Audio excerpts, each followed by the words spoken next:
प्रणाम दोस्तों, मैं आरुई आप सभी का दिल से वेलकम करती हूँ। उम्मीद करती हूँ आप सभी सेफ होंगे एंड पॉजिटिव होंगे। लेकर आई हूँ आप सभी के लिए फिर से एक नया वीडियो। माफ़ी चाहूँगी, बहुत टाइम मैंने ले लिया वीडियो देने में, बट अब ऐसा नहीं होगा।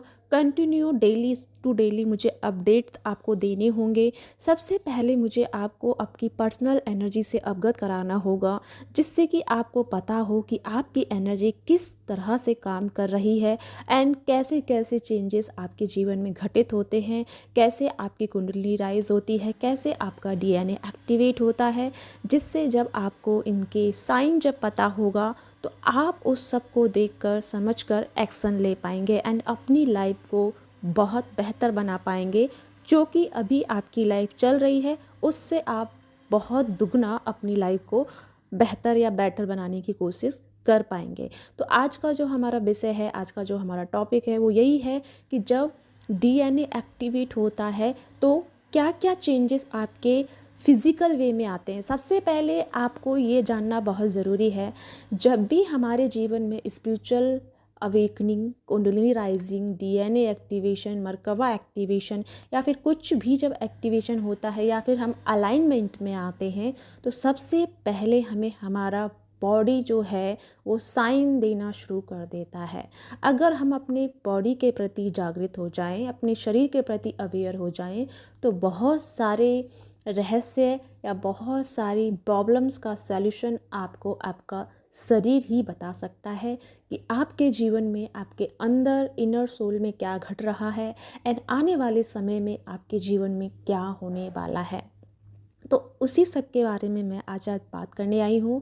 और एक बात कहना चाहूँगी, ये जो वीडियो है डीएमडीएफ के लिए भी रेजोनेट होगी एंड स्टार सीड के लिए भी रेजोनेट होगी और स्पिरिचुअल पर्सन के लिए भी रेजोनेट होगी। क्योंकि जब जब हमारी लाइफ में अवेकनिंग आती है, अवेकनिंग हमारे जीवन में ऑलवेज चलती ही रहती है, लेकिन मोस्टली जो स्टार सीड या ट्विन फ्लेम की जो अवेकनिंग होती है वो थर्ड लेवल की होती है, यानी first level, second level and third level.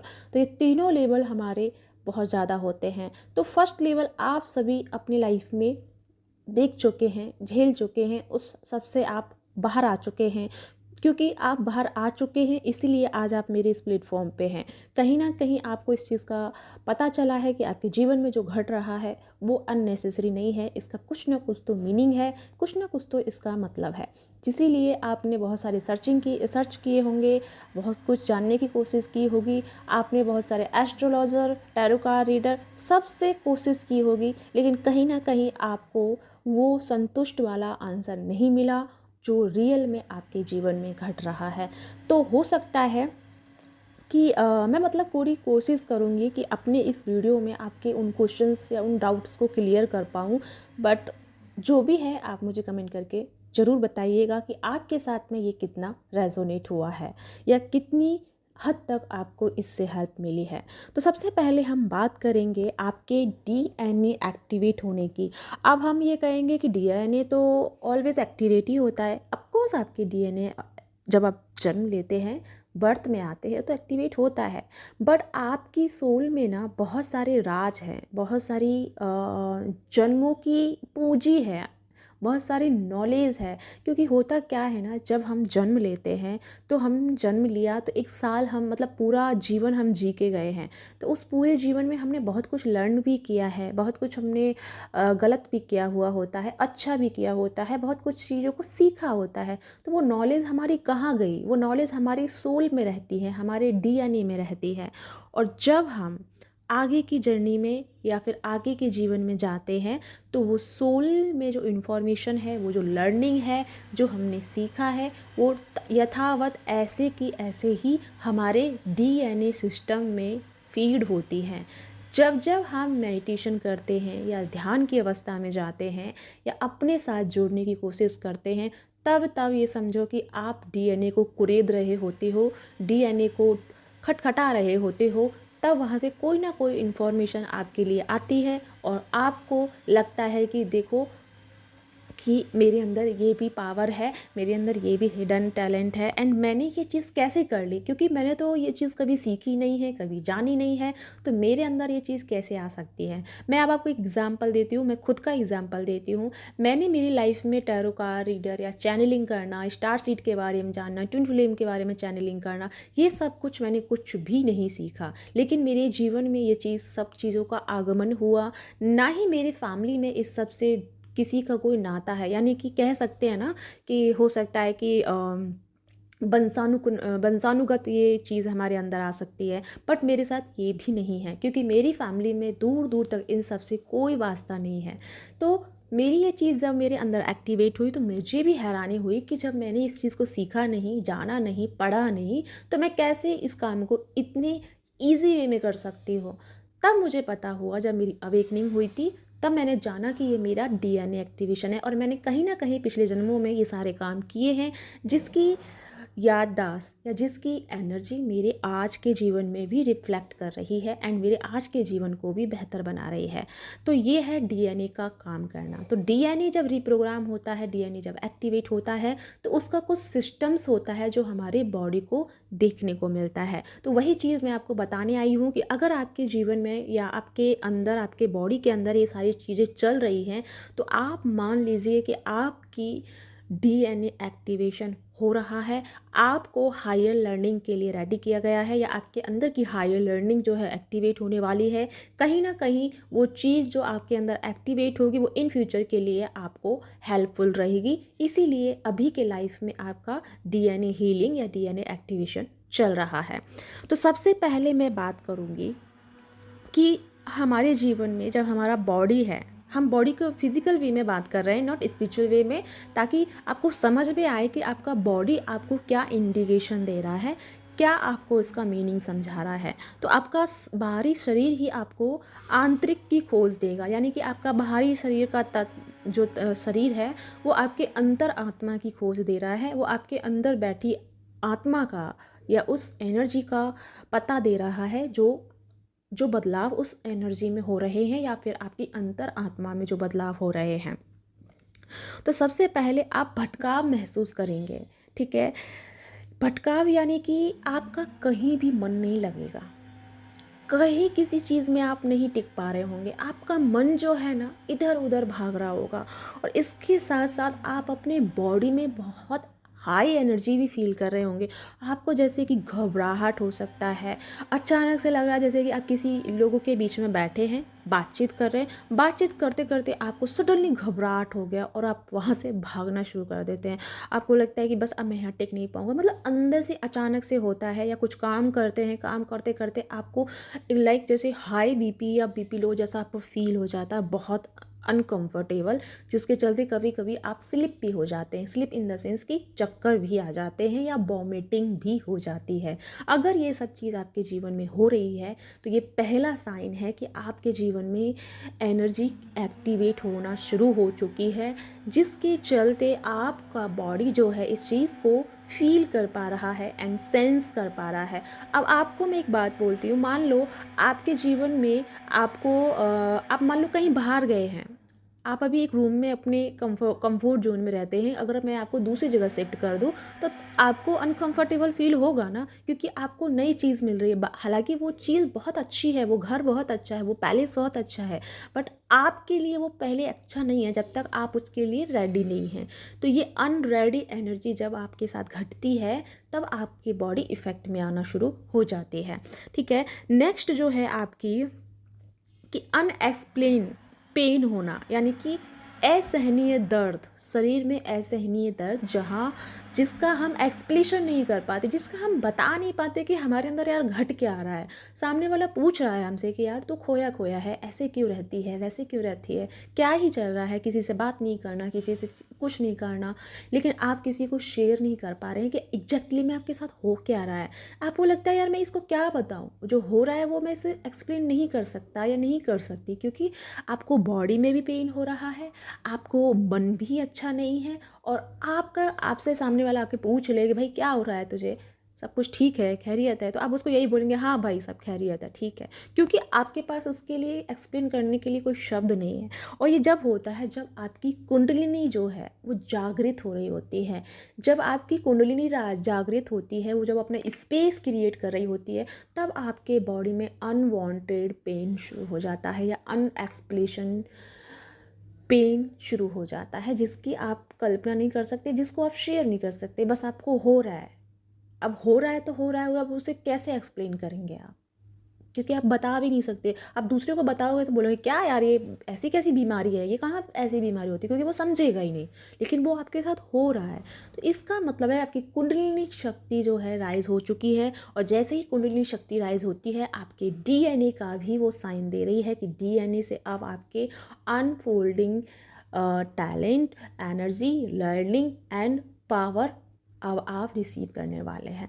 ये एक ऐसा पॉइंट होता है, ठीक है। नेक्स्ट मैं बात करूं कि आपकी जैसे आपकी ये डीएनए एक्टिवेशन होता है, कुंडलिनी शक्ति का जागरण जब होता है, तो आपकी एक आदत अच्छी बन जाती है कि चाहे आप 12 बजे सोए, चाहे आप 10 बजे सोए, आपका नींद कंटिन्यू 3 से 5 के बीच में खुलना ही खुलना है। आपको कोई ना कोई जगा ही देगा, या तो आप खुद जग जाएंगे या फिर आपको लगेगा कि किसी ने आपको आवाज़ दी है। लेकिन आप जब जाग के देखेंगे, कहीं ना कहीं किसी न किसी के साथ तो ऐसा भी होगा कि कोई आवाज़ दे रहा होगा, आप जब नींद में से बोल के ही बोल देंगे कि हाँ बोलो, तो जब आप आंखें खोल कर देखेंगे कि सब लोग सोए हुए हैं, बट किसी ने आपको आवाज़ दी।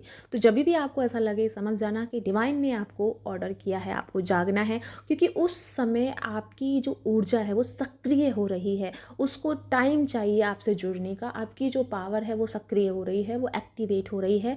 और उस टाइम अगर आपकी नींद खुल रही है तो बहुत अच्छी बात है, क्योंकि डिवाइन खुद चाहता है कि जो जो एनर्जी वो आपको प्रोवाइड कर रहा है, जो डीएनए आपका एक्टिवेट हो रहा है, जो कुंडलिनी आपकी एक्टिवेट हो रही है, उसके साथ आप बैठें, उसके साथ अपने आप को मर्ज करें। तो उसके साथ करना क्या है कि आपको सांसों पे ध्यान लगा के उस बस अपनी ऊर्जा को बहने देना है, अपनी ऊर्जा को काम करने देना है। आपको कुछ नहीं करना है, आपको कोई मंत्र वगैरह चांट नहीं करना है, बल्कि आपको उस एनर्जी को टाइम देना है कि भाई मैं अपने बॉडी को तुम्हें सौंपती हूँ या सौंपता हूँ, अब तुम अपना काम करो। यानी कि आपको ध्यान की मुद्रा में बैठना है, सांसों पे ध्यान लगाना है, और सब कुछ फिर उस एनर्जी को सरेंडर कर देना है। जो एनर्जी आपकी एक्टिवेट होने वाली है या हो रही है, वो खुद अपना जगह, अपना स्पेस क्रिएट करेगी एंड आपके साथ में अलाइन में आएगी, ठीक है। नेक्स्ट आपका जो साइन है वो है डीप स्लीपिंग। कभी कभी आपके जीवन में जब जब ये चीज़ हो रही होगी, आपको बहुत ज़्यादा नींद आना शुरू हो जाएगी, लगेगा 24 घंटे कि आप कुंभकर्ण बन गए हैं, ठीक है। तो आपकी जो नींद है वो बहुत गहरी होगी। जब नींद गहरी होगी तो उसका मतलब एक ही है कि डेफिनेटली आपने अपनी स्पिरिचुअल यात्रा शुरू कर दी है। यानी कि आप डीप अनकॉन्शियस होके या डीप नींद में जाके आप अपनी स्पिरिचुअलिटी पे वर्क कर रहे हैं, आप अपनी चेतना पे वर्क कर रहे हैं, आप अपने अनकॉन्शियस माइंड पे वर्क कर रहे हैं। बेशक आपको कॉन्शियसली याद ना होगा, लेकिन आपका कॉन्शियस माइंड जो है वो आपका वर्क कर रहा होगा, वो आपके साथ अलाइनमेंट में आ रहा होगा, और बहुत सारी चीज़ आपके साथ जुड़ने वाली होंगी। जब जब आप गहरी नींद से गुजरेंगे, तब तब आप अगर आपने फील किया हो तो आप देखेंगे कि आपका इंट्यूशन बहुत डेवलप हो जाता है, आपकी गट फीलिंग बहुत स्ट्रांगली हो जाती है। क्यों हो जाती है? क्योंकि आप भले ही गहरी नींद में सोए हुए हैं, आपको माइंड लेवल पे कुछ याद नहीं है, लेकिन कॉन्शियस लेवल पे आप अलाइनमेंट में आ चुके होते हैं। जैसे ही अलाइनमेंट में आते हैं और जब 3D लाइफ में आप जब कोई चीज़ देखते हैं, तो पहले से आपको वो चीज़ गट फीलिंग से या इंट्यूशन से पता चल जाती है कि अब ये घटने वाला है, सामने वाला ये बोलने वाला है, सामने वाले के मन में ये चल रहा है। क्योंकि आपका अनकॉन्शियस माइंड जो है वो आपका एक्टिवेट हो चुका है एंड आपके साथ अलाइनमेंट में चल रहा है। और जब आपको ये पता चले कि ये अलाइनमेंट में चल रहा है, तो इस चीज़ को बढ़ाना चाहिए, इस चीज़ के साथ में जुड़ना चाहिए, क्योंकि ये छोटी छोटी चीज़ें आपको मैसेज दे रही हैं कि अगर आप थोड़ा सा अपने लिए समय निकालते हैं, तो ये आपके साथ बहुत अच्छे लेवल पे जुड़ सकती हैं, आपके साथ बहुत अच्छे से वर्क कर सकती हैं।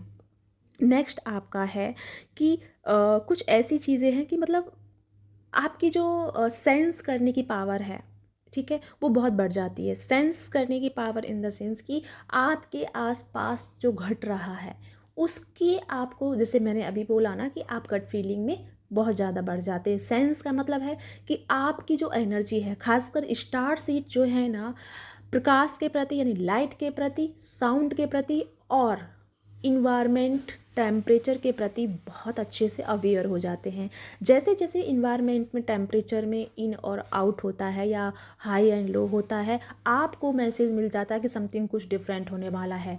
लाइट में जैसे जैसे चेंजेस आता है आपको पता चल जाता है कि आने वाला कुछ समय आपको मैसेज दे रहा है। एंड साउंड में जो कोई भी आपको साउंड या फ्रिक्वेंसी सुनाई दे अचानक से, तो समझ में आता है कि कोई एनर्जी, कोई फोर्स आपसे जुड़ रही है, यानी कि कोई अदर एनर्जी या अदर प्लानिट की एनर्जी आपसे जुड़ रही है। खासकर ये स्टार सीड के साथ ज़्यादा होता है क्योंकि उनको ना बहुत हायर सेंस करने की एनर्जी उनके अंदर होती है, और ये तब शुरू होता है जब आपका डीएनए या कुंडलिनी शक्ति आपकी जागृत होती है। आपको हायर सेंसेस होना शुरू हो जाते हैं, और इन 3 चीज़ों पे बहुत ज़्यादा आपकी कमांड होती है, लाइट पे, साउंड पे और टेम्परेचर। ठीक है, ये तीनों चीज़ आपको, मान लो कि किसी किसी को बहुत, मतलब मैं, जब मेरा दूसरा चैनल है आरोही लाइट वर्कर जिस पे मैं डीएमडीएफ करंट एनर्जी डालती हूँ, वहाँ पे अधिकतर लोग मुझे बता देते हैं, जैसे मेरी क्लासेस में भी बता देते हैं कि मैम हमें फील हो रहा था कि कहीं पे भूकंप आने वाला है, और दूसरे दिन भूकंप आ गया, क्योंकि उन्होंने सेंस कर लिया, उन्होंने बॉडी मतलब इन्वायरमेंट का टेम्परेचर जो है सेंस कर लिया, और उनको पता चल गया कि कहीं ना कहीं कुछ लोचा होने वाला है। तो ये चीज़ तब होती है जब हमारी एक्टिवेशन हो जाती है। अब नेक्स्ट टॉपिक, जैसे कि नेक्स्ट साइन मेरा है कि क्रैम्प एंड एंजाइटी। क्रैम्प का मतलब है कि आपको मान लो झटके लग सकते हैं, जैसे कहीं आप बैठे हैं, ठीक है, आप बैठे हैं, अच्छा दिन अपना काम कर रहे हैं, काम करते करते आपको ऐसा झटका लगता है जैसे बिजली का करंट लग गया, या फिर आप कहीं पे कुछ कर रहे हैं, खाना खा रहे हैं, फॉर एग्जांपल आप खाना बना रहे हैं, खाना बनाते बनाते आप एकदम से स्लिप हो गए, गिर गए, या झटका लग गया, या करंट जैसा आपको फील हो गया, और ये सिर्फ पता है कितने मिनट का होगा, मुश्किल से 1 या 2 सेकंड का होगा, 2 से 3 सेकंड का, मुश्किल से 5 सेकंड, इससे ज़्यादा नहीं होगा, बस इसी में होगा और घट जाएगा, और आप बोलो कि यार ये क्या हुआ, हुआ या नहीं हुआ, या मेरा भ्रम था, ऐसा भी आप फील कर सकते हैं। तो ये जब होता है ना, तब आपको पता होना चाहिए कि आपकी कुंडलिनी जो है, आपका डीएनए जो है वो एक्टिवेट हो रहा है। हालांकि कुंडलिनी और डीएनए अलग अलग है, लेकिन ये दोनों सिस्टम्स मैं एक साथ बता रही हूँ क्योंकि ये दोनों में भी घटते हैं। कुंडलिनी का भी मैं आपको बताऊँगी, सातों चक्र का मैं आपको बताऊँगी, लेकिन वो नेक्स्ट लेवल पे, यानी कि नेक्स्ट वीडियो में। साथ में जब आपके ये चीज़ बढ़ते हैं ना, तो आपको ठंडक, यानी कि बहुत ठंडा, जैसे कि बॉडी सॉरी इन्वायरमेंट का टेम्परेचर बहुत नॉर्मल है बट आपको ठंड लग रही है, हो सकता है बहुत हीट वाला टेम्परेचर है बट आपको ठंड लग रही है, या फिर बहुत ठंडा है बट आपको गर्मी लग रही है। ये अपोजिट जब चलता है, डेफिनेटली आपकी एनर्जी आपके साथ वर्क कर रही है। बस आपको करना क्या है कि आपको ना अपनी एनर्जी पे काम करना है, और एनर्जी पे कैसे काम करना है वो मैं लास्ट में बताती हूँ। एक और मेरा साइन है वो मैं कंप्लीट कर देती हूँ। दूसरा आपका है एंजाइटी अटैक्स। तो ये जब एंजाइटी अटैक्स जब होते हैं, यानी आपको बहुत ज़्यादा गुस्सा, बहुत ज़्यादा बुरा, चिड़चिड़ापन, अच्छा नहीं लग रहा, तब समझ जाना, जब भी आपको फियर, एंजाइटी या फिर कुछ ऐसा जैसे फ्रस्ट्रेट वाली एनर्जी फील हो, समझ जाना और बिना सोचे समझे अपने रूट चक्रा पे काम कर लेना, और समझ जाना कि आपका रूट चक्रा एक्टिवेट हो रहा है, वहाँ से पावर जनरेट हो चुकी है। अब आपके ऊपर है उस एनर्जी को कैसे काम करना है, क्योंकि आपकी जो अपर एनर्जी है, आपकी जो थॉट्स की एनर्जी है, वो उस पावर को, रूट चक्रा की हुई एक्टिवेट पावर को एंजाइटी में बदल रहा है, एंड टॉक्सिक चीज़ में बदल रहा है, नेगेटिविटी में बदल रहा है। तो इमीडिएटली आपको अपने थॉट्स पे काम करना है, अपने थॉट्स को वॉश करना है, या कुछ समय निकाल करके बिल्कुल रिलैक्स होकर के बॉडी वर्कआउट करना है। बॉडी वर्कआउट यानी रूट चक्रा का मैंने इस चैनल पे वीडियो डाला है कि जब भी आपको एंजाइटी या रूट चक्रा एक्टिवेट करना है तो डांस कीजिए, या फिर उस वीडियो को सुन लीजिएगा, उसमें मैंने सारा कुछ डिटेल में बताया है, वो कर लीजिए। डेफिनेटली आपकी जब ये चीज़ आपके साथ घट रही है, यानी आपको एंजाइटी फील हो रहा है, नींद नहीं आ रही है, किसी चीज़ का भय सता रहा है, तो आप अगर वो उस टेक्निक को करेंगे जो मेरी वीडियो में मैंने बताया है, और उसके बाद जो आपकी रूट चक्र की एनर्जी जो एक्टिवेट हो चुकी है, इसीलिए आपको ये प्रॉब्लम हो रहा है, तो वो एनर्जी जो है आगे के चक्रासों में जाना शुरू हो जाएगी। यानी कि आप एक बहुत बड़ी एंजाइटी से, एक बहुत बड़ी प्रॉब्लम से बाहर आ जाएंगे और आपकी एनर्जी बहुत अच्छे से बैलेंस हो जाएगी। ठीक है, ये चीज़ क्लियर हुई। अब मैं बात करूँगी कि इस सब पे काम कैसे करना है। काम करने के लिए आपको सबसे पहले, अभी मैं छोटा सा बता रही हूँ, हालांकि मैं आपको लॉन्ग वीडियो में समझाऊंगी कैसे क्या करना है, लेकिन फ़िलहाल मैं इतना समझा रही हूँ कि सबसे पहले आपको अपनी सांसों पे काम करना है। अपनी सांसों के आवागमन के इस वेद को समझना है। सबसे ज़्यादा आपको, जब तक मेरी नेक्स्ट वीडियो आती है तब तक आपको आज से ये काम करना है कि आपको प्राणायाम करना है एंड अपनी सांसों पे ध्यान लगाना है। और फिर नेक्स्ट वीडियो में मैं आपको बताऊंगी कि आप सांसों के जरिए अपनी कुंडलिनी को कैसे राइज कर सकते हैं, अपनी कुंडलिनी को कैसे बैलेंस कर सकते हैं, अपने जीवन में हेल्थ वेल्थ को कैसे बैलेंस कर सकते हैं, अपनी लाइफ में अबंडेंस कैसे ला सकते हैं। तो वो मैं बताऊंगी नेक्स्ट वीडियो में, क्योंकि 20 मिनट का वीडियो हो चुका है, बहुत लेंथी वीडियो हो गया है, तो वो मैं बहुत क्लियर जल्दी करूँगी। और जब तक आपको करना क्या, एक छोटा सा मैं आपको समझो होमवर्क दे रही हूँ कि आपको आज से और मेरे नेक्स्ट वीडियो तक आने तक बहुत जल्दी आएगा, 2 से 3 दिन में ही आ जाएगा। तब तक आपको डीप ब्रीदिंग करना है एंड आपको प्राणायाम करना है, अपनी सांसों पे काम करना शुरू करना है। तो इसी के साथ चलती हूँ, मिलती हूँ नेक्स्ट वीडियो में। तब तक अपना ध्यान रखिए, खुश रहिए और अपने आप को बैलेंस करते रहिए। अगर ये सारे सिस्टम्स आपके साथ रेजोनेट हुए हैं तो बहुत बहुत बधाई हो कि आप यूनिवर्स की एनर्जी के साथ जुड़ रहे हैं एंड आपके अंदर एनर्जी घट रही है, एनर्जी एक्टिवेट हो रही है। आपको घबराना नहीं है, टेंशन नहीं लेना, बल्कि इसके लिए खुश होना है कि यूनिवर्स ने आपको चुना है अपने लिए, या आपको हील करने के लिए, या फिर आपको जगाने के लिए। तो इसी के साथ चलती हूँ। Bye bye.